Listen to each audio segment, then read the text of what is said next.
¿Qué tal? ¿Cómo están amigos y amigas de esta comunidad? Oigan, quiero compartir con ustedes varias notas que aunque no lo parezca, se entrelazan directamente y en donde los intereses de la ultraderecha, de ese grupo empresarial oligárquico, están más que involucrados en cada una de sus facetas, desde el aspecto económico hasta el aspecto criminal. Si me lo permiten, vamos con la información. Opinión, información, opinión, si están ustedes de acuerdo. Lo primero que daríamos a conocer es lo que hoy por la mañana señaló el presidente Andrés Manuel López Obrador, que se lanzó en contra del ministro de la Suprema Corte de Justicia, Luis María Aguilar, a quien acusó de ser uno de los más tenaces violadores a la Constitución.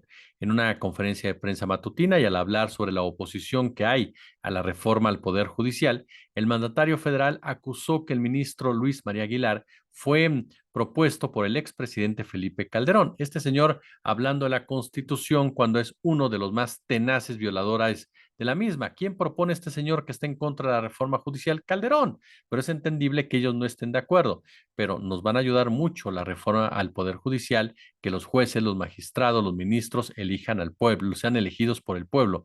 ¿Por qué le tienen miedo al pueblo? ¿Por qué le tienen miedo a la democracia? Fue lo que cuestionó el primer mandatario. La respuesta, por supuesto, no tardó mucho en llegar, ¿no? Por parte de Aguilar a través de un video en donde respondió las acusaciones que le lanzó el presidente López Obrador, en donde lo llamó deshonesto, corrupto, conservador y otros, y él dijo que no le puede hacer afirmaciones en las que no tiene sustento y le respondió que nunca, dice, ha sido su adversario. Eso de deshonesto verdaderamente no tiene sustento, fundamento ni prueba alguna para sostener esa opinión. Desde luego, si algo ha caracterizado mi vida como funcionario durante más de 50 años, ha sido la honestidad y el cuidado de todo lo que he hecho y he procurado. Yo no tengo ninguna preocupación ni ninguna incertidumbre en mi conciencia. Yo estoy de acuerdo en que opine, pero no con afirmaciones que no tienen sustento. Nunca he sido adversario del señor presidente. Fue lo que dijo en la entrevista con Joaquín López Dóriga, en donde el ministro subrayó que AMLO es libre de opinar lo que quiera, pues toda opinión es respetada y que al llamarlo el más tenaz violador de la Constitución es únicamente su percepción, pues sabe que eso no es así. Por supuesto que Luis María Aguilar recibió el respaldo de alguien que provoca que su argumentación se caiga por sí misma, que su argumentación pues se convierta en palabrería barata, y me refiero a Ricardo Salinas Pliego. Salinas Pliego dice, ante las reiteradas presiones que emanan del Ejecutivo Federal y en particular del SAT sobre los casos de mis empresas en los tribunales federales, les recuerdo que la Suprema Corte de Justicia es la última instancia y contrapeso. Seguiremos defendiendo nuestra causa y jamás consentiremos ni concederemos ante lo que consideramos cobros dobles, improcedentes, erróneos y abusivos. Como ya lo he dicho, si se debe, se paga, si no se debe, no se paga. Mis empresas y yo siempre hemos pagado muchos impuestos y al final del día será el Poder Judicial, con autonomía e independencia, el que decida lo correcto. ¿Quién es el magistrado que ha cuidado los intereses de Ricardo Salinas Pliego, por lo menos que ha estado involucrado en varias ocasiones en la defensa directa o indirecta para que Salinas Pliego no pague estos impuestos? Luis María Aguilar. ¿Quién fue el ministro que estaba preparando un lawfare en contra de Andrés Manuel López Obrador? Luis María Aguilar. ¿Quién es el ministro que tiene intereses, por cierto, en otro tipo de instancias que podrían convertirse en un conflicto de interés, según el criterio bastante hipócrita de Norma Piña? Luis María Aguilar. Entonces, perdón, pero sí estamos hablando de un ministro que se ufana en decir que él no es mandadero de nadie, cuando en realidad es el primer mandadero del tío Richie y que ha sido un factor clave en ese sentido para mantener la protección, la impunidad hacia un personaje que simplemente no quiere pagar impuestos porque no le da la regalada gana y que lo argumenta detrás de este espejo narrativo de que no debo lo que debo y que me quieren cobrar doble o que me quieren cobrar de más o que son abusivos, ¿no? Cuando obviamente todos sabemos que con una contabilidad sagaz, digámoslo así, pues puedes lograr que tus impuestos sean mucho menor de lo que realmente debes de pagar. La postura de Ricardo Salinas Pliego, lo hemos dicho en otras ocasiones, ya es un empresario también, al igual que la oposición, delirante, enloquecido, quien no quiere asumir una responsabilidad ante lo que está frente de él y que trata de someter a un gobierno por el simple hecho de que a él la ley no tiene por qué aplicársele. Y si se le aplica la que él decida. Luis María Aguilar forma parte de este compendio de personajes que protegen esta manera de ser, esta manera de pensar, y no solamente del propio Ricardo Salinas Pliego, sino de otros empresarios que de una u otra manera están vinculados precisamente a este ministro. Un ministro que sí llega de la mano de Felipe Calderón y que habría que ver, por supuesto, mucho de su comportamiento en decisiones que se tomaron en la Suprema Corte de Justicia y que fueron promovidas o proyectadas por el llamado carnicero de, de Michoacán. Entonces, aquí hablamos del poder empresarial de Ricardo Salinas Pliego imponiéndose o tratando de imponerse ante una autoridad y molesto, enfurecido, porque esa autoridad le va ganando en esta carrera. Y lo peor del caso, que él pensaba que yéndose López Obrador, esto se iba a menguar. Bueno, Claudia Sheinbaum ha dicho, no vamos a dar un paso atrás.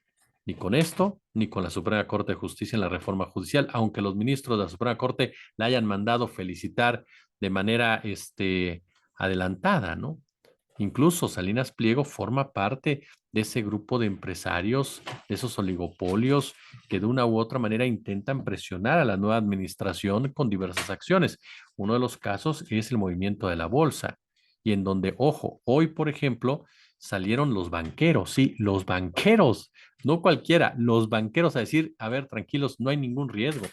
El nerviosismo y presión que se ha observado en México sobre los mercados financieros a partir del triunfo arrollador de Claudia Sheinbaum en las elecciones presidenciales y de su partido Morena en el Congreso son parte de una narrativa, escuche usted, de una narrativa creada por parte de especuladores.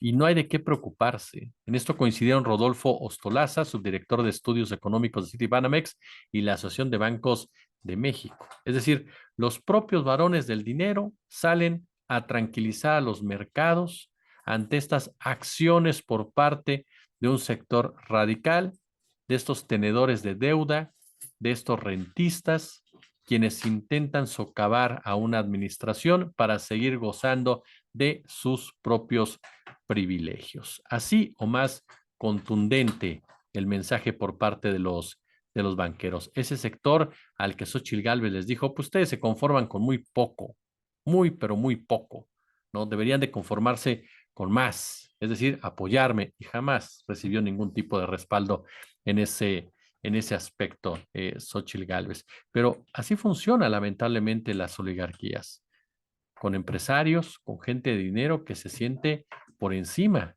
de los demás, que considera que ellos son intocables por el simple apellido que los acompaña, que no importa que no sean grandes empresarios, sino empresarios grandotes, gente que heredó sus fortunas y que gracias a las dádivas políticas ha logrado su incremento, pero jamás por su talento o su visión.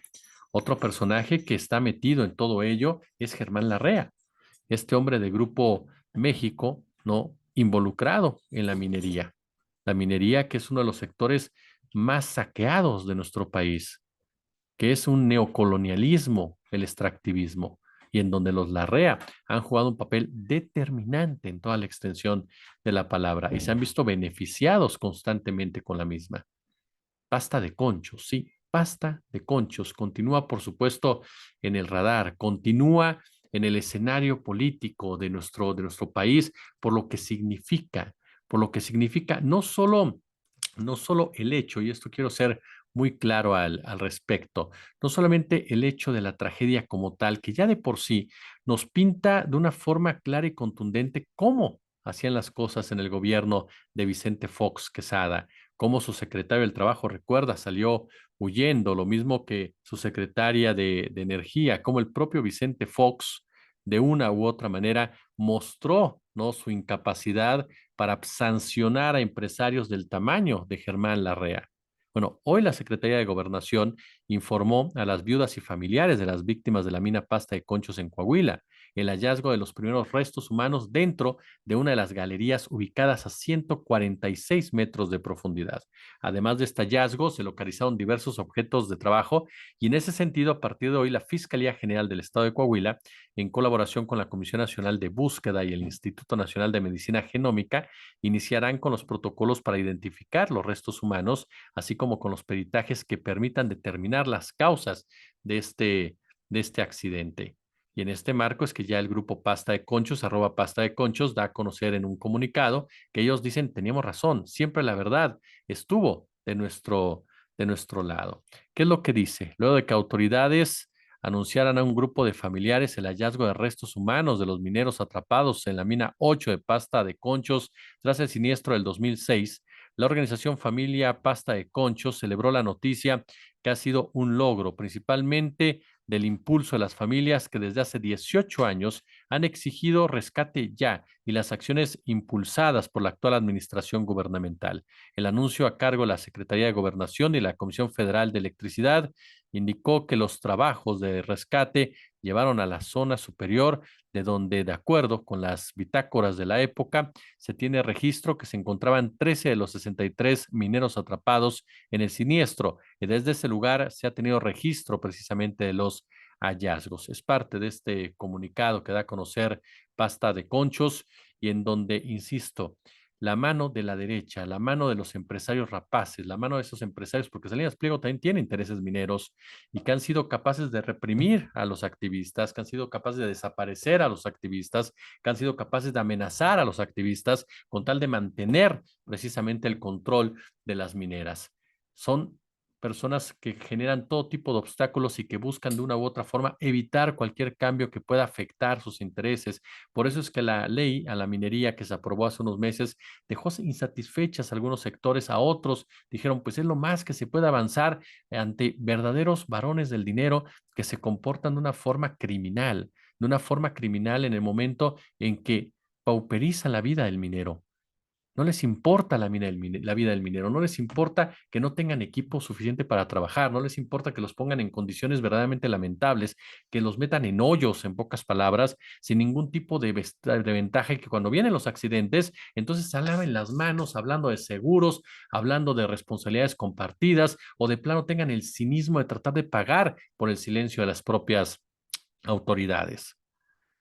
La minería en donde están involucrados gente como Germán Larrea y como Ricardo Salinas Pliego, insisto, es el neocolonialismo, es un extractivismo en donde se imponen a la mayoría, en donde despojan a un país de sus riquezas naturales, porque la minería no nos ha dejado un solo peso a los mexicanos y mexicanas. Todos se lo llevan estos sátrapas.